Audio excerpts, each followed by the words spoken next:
Xin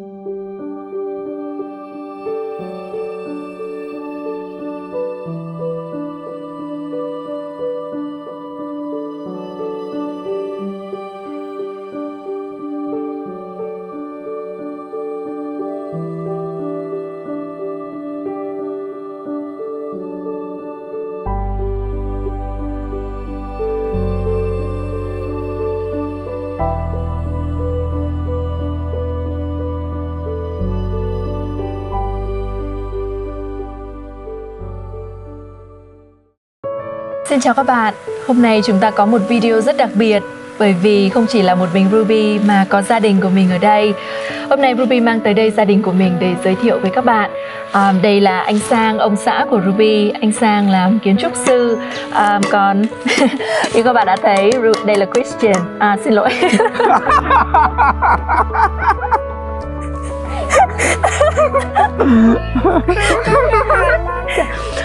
Phải giới thiệu Christian trước chứ. Ok.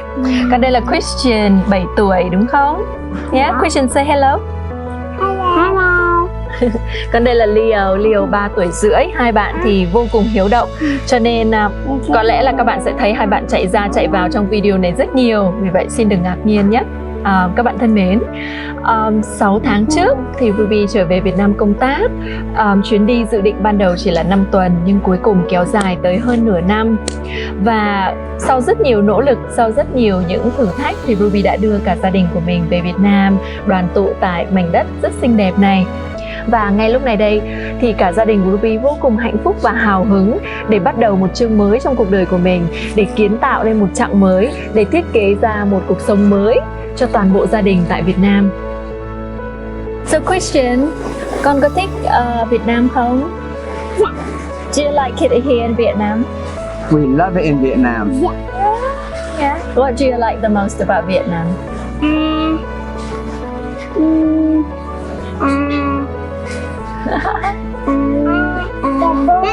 Good enough. How about Leo? How about Leo? What do you love the most about Vietnam? The food that Western. Okay, yeah, Leo. And the one that's my birthday.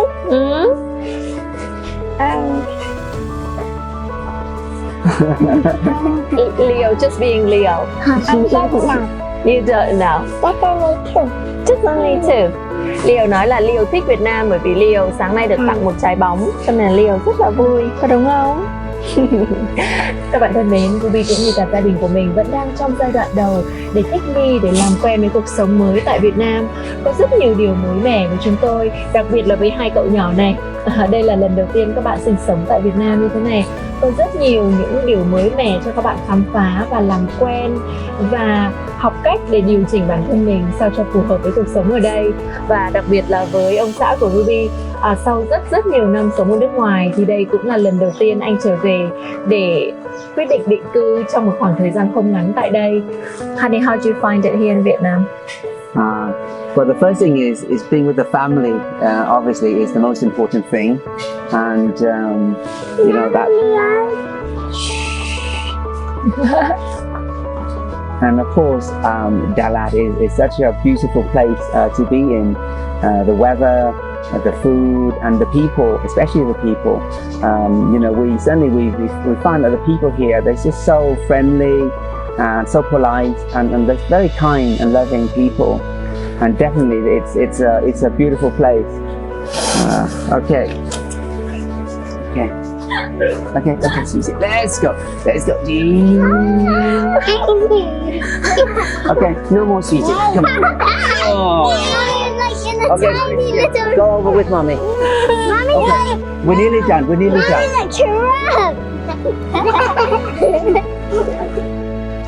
Các bạn thân mến, vậy là hai bạn nhỏ đã đi mất rồi.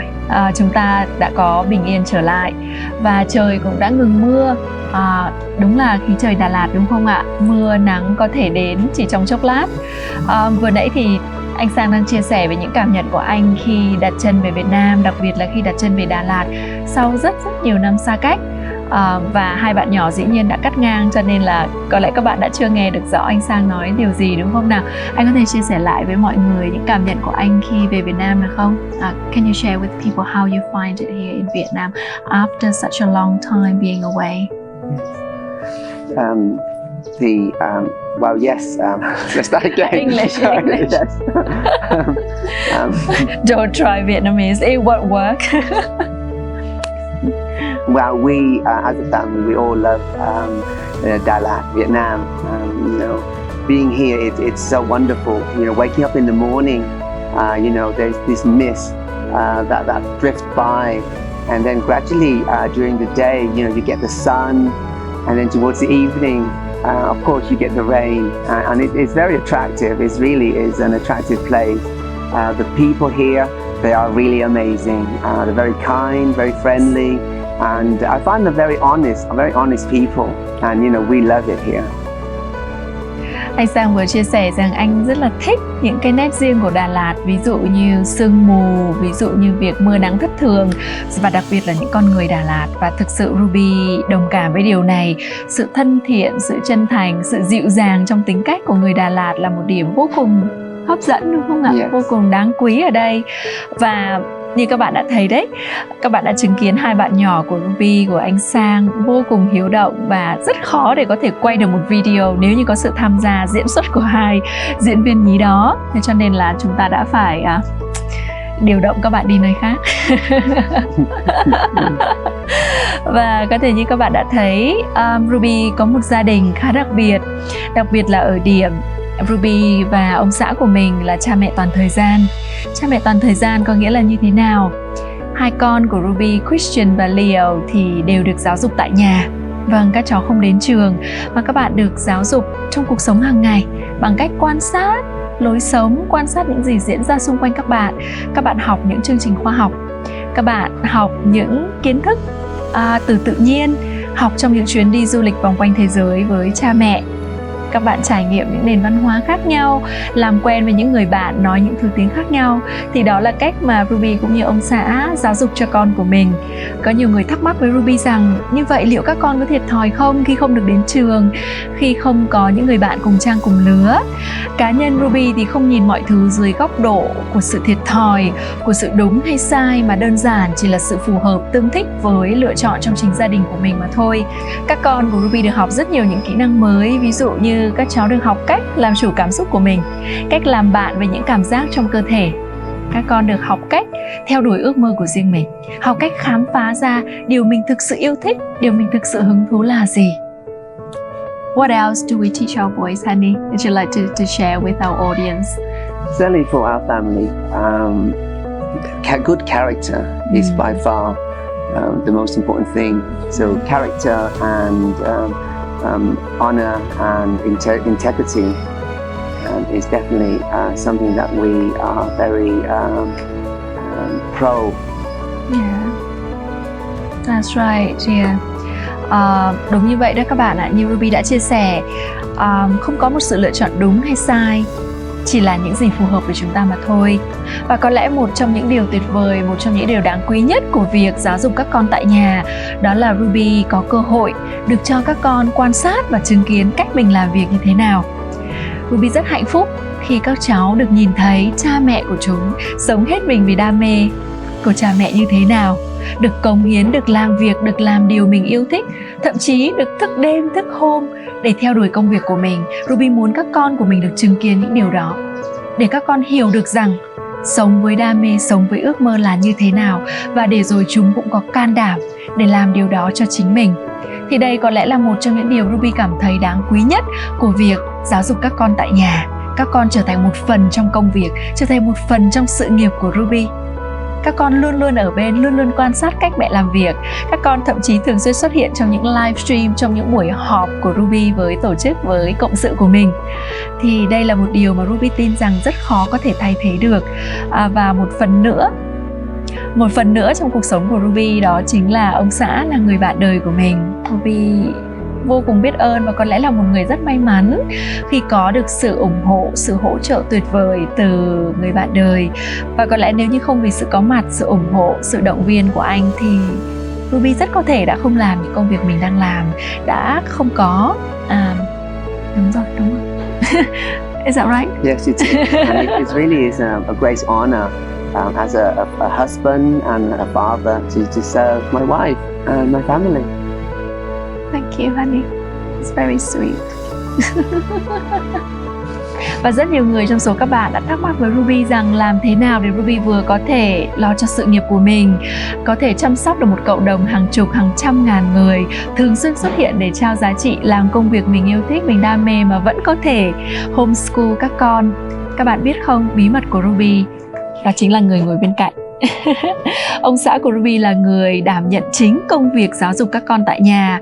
Anh có lẽ là giám đốc homeschool đúng không ạ? Giám đốc homeschool hai bạn nhỏ. Cho nên nếu như các bạn muốn hỏi bí quyết, muốn hỏi cách làm thì ông xã của Ruby sẽ là người phù hợp hơn để chia sẻ với các bạn. Mặc dù Ruby cũng luôn luôn đồng hành, luôn luôn hỗ trợ trong khả năng có thể của mình, nhưng vẫn cần một người chính để đảm nhận việc thường xuyên có mặt ở đó cho các con, chuẩn bị những nội dung để cho các con được học, được trải nghiệm. Cho nên nếu như các bạn ở đây có quan tâm tới việc homeschool con của mình thì có lẽ cần phải chuẩn bị một tâm thế, một sự cam kết rằng bạn có thể dành được rất nhiều thời gian cho con, đồng thời song song với việc đảm bảo được công việc cũng như sự nghiệp của mình. Honey, would you like to share a little bit about homeschooling our boys? What is the biggest challenge that you face while looking after them at home? You know, I don't think there is really a right or wrong way of doing it. And you know, and in the beginning, you know, it's a learning process.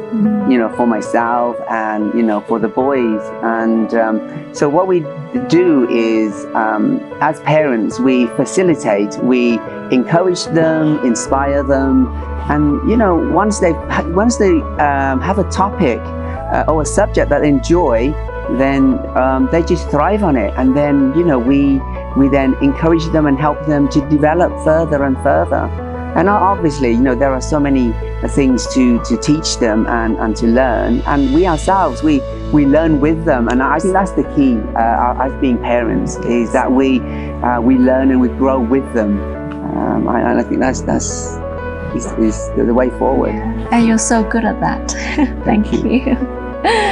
Và như anh Sang chia sẻ đó, một trong những cái điểm nổi bật nhất của việc homeschooling, của việc giáo dục các con tại nhà, đó là cha mẹ và con cái cùng phát triển với nhau. Đây là một hành trình học hỏi, một hành trình tăng trưởng, một hành trình phát triển và tiến hóa của cả gia đình, chứ không đơn giản chỉ là việc con cần phải học, con cần phải được giáo dục, mà chính cha mẹ cũng có cơ hội để phát triển, để trở thành phiên bản xuất sắc hơn của mình. Và nếu như các bạn quan tâm, có lẽ chúng ta cần phải làm một video riêng về chủ đề homeschool này, đúng không ạ? Còn trong video này thì mục đích của Ruby đó là giới thiệu gia đình của mình với các bạn. Các bạn biết không, các bạn là những thành viên vô cùng đáng trân quý của Ruby trong cộng đồng, đồng thời cũng là những khán giả tuyệt vời, những người đã luôn dõi theo và ủng hộ Ruby trong suốt khoảng thời gian vừa qua. Vì thế, khi đưa gia đình về Việt Nam đoàn tụ, Ruby nhận thấy một sự cần thiết, đó là giới thiệu gia đình của mình với các bạn, muốn được hé mở cánh cửa vào thế giới của mình để các bạn có thể được hiểu hơn về Ruby, biết hơn về cuộc sống của Ruby. Các bạn thân mến, ngay lúc này đây, cho dù các bạn đang đứng trong hoàn cảnh nào, ở vào vị trí nào trong cuộc sống của mình, có thể bạn mới đang bắt đầu một chặng mới trong cuộc đời của mình, đang đứng trước những sự lựa chọn, đang loay hoay giữa những lối đi, hoặc bạn đang đứng trước một ngưỡng cửa để đưa cuộc đời của mình lên một tầm cao mới, thì với những kinh nghiệm, trải nghiệm của chính Ruby cũng như với gia đình của mình, Ruby chỉ có một điều muốn được gửi gắm tới các bạn, đó là bạn chính là người kiến tạo ra cuộc đời bạn mong muốn. Bạn chính là người chịu trách nhiệm cho tất cả những quyết định trong cuộc sống của bạn. Vì thế hãy ngồi xuống với chính mình và bắt đầu bằng câu hỏi: mình thực sự mong muốn điều gì cho cuộc đời của mình? Và mình sẵn sàng làm gì vì mong muốn đó? Đây rất có thể sẽ là sự khởi đầu cho những thay đổi tuyệt vời trong cuộc sống của bạn. Và có lẽ nó sẽ luôn luôn bắt đầu từ việc trở về với chính mình, hướng vào bên trong thay vì tìm kiếm bên ngoài bạn cho một câu trả lời. Trở về với những gì giản dị, chân thật, gần gũi, sâu thẳm nhất trong bạn để biết mình thực sự muốn sống một cuộc đời như thế nào. Để rồi từ đó sắp xếp, dọn dẹp và thiết kế cuộc đời mà bạn xứng đáng. Khi mà thế giới bên ngoài kia càng nhiều những biến động, những bất an, những thách thức, thì bạn càng cần bình an và vững chãi. Các bạn thân mến, không bao giờ là quá sớm hay quá muộn để giành lại quyền làm chủ cuộc đời mình, để biến cuộc đời duy nhất và quý giá của bạn trở thành một kiệt tác. Cảm ơn các bạn đã dành thời gian để ghé thăm gia đình nhỏ của Ruby. Would you like to say something? Did I say goodbye to the audience? Okay, well, thank you very much for listening, and goodbye. Và nếu như các bạn đang mong muốn để thiết kế một cuộc đời như ý và hạnh phúc theo cách của riêng bạn, theo chuẩn mực, theo định nghĩa của chính bạn, thì Ruby xin được chào đón các bạn đăng ký tham gia workshop thiết kế cuộc đời sẽ được diễn ra tới đây. Và tại workshop này, trong 6 buổi học liên tục, thì Ruby sẽ trao cho các bạn những chìa khóa về tư duy, những công cụ, những phương pháp để có thể quay trở về bên trong chính mình, và từ đó có thể thiết kế ra một cuộc đời mà bạn thực sự mong muốn và sống theo cách mà khiến cho bạn cảm thấy hạnh phúc và bình an từ bên trong. Ruby rất hào hứng sẽ được chào đón và dẫn dắt các bạn tại workshop này. Hãy nhanh chóng đăng ký bằng cách điền thông tin của bạn vào đường link ở ngay phía dưới video này nhé. Hẹn gặp lại các bạn tại workshop thiết kế cuộc đời.